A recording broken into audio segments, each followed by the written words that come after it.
आज के इस क्लास में पढ़ने वाले हैं स्थिर लागत क्या होता है, फिक्स्ड कॉस्ट इंग्लिश में बोलते हैं। देखो, स्थिर लागत मीन्स होता क्या है कि चाहे कंपनी में किसी भी संस्था में प्रोडक्शन हो या ना हो, उसे ये लागत देना ही होता है। इसका जो लागत है वो फिक्स्ड रहता है, उसे कंपनी को या संस्था को देना ही होता है, उसे हम बोलते हैं स्थिर लागत।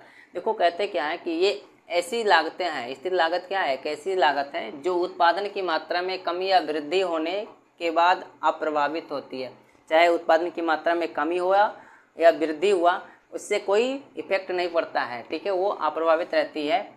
सामान्यतः ऐसे व्ययों का संबंध जो है उत्पादन मात्रा से ना होकर समय अवधि से होता है, ठीक है।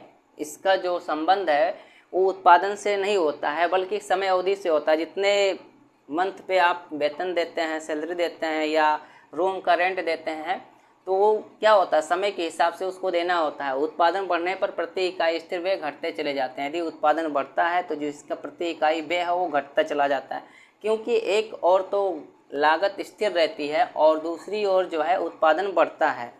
अब देखो, उदाहरण के तौर पर स्थिर लागत क्या होती है। कारखाना भवन का किराया, जिस कारखाना जो है, जो कारखाना है वो जिस भवन में चल रहा है उसका किराया हो गया, ये स्थिर रहता है।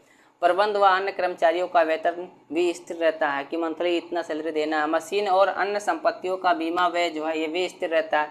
म्यूनिसिपल जो कर है ये भी स्थिर रहता है। ये सब अस्थायी लागतें के अंतर्गत आती हैं।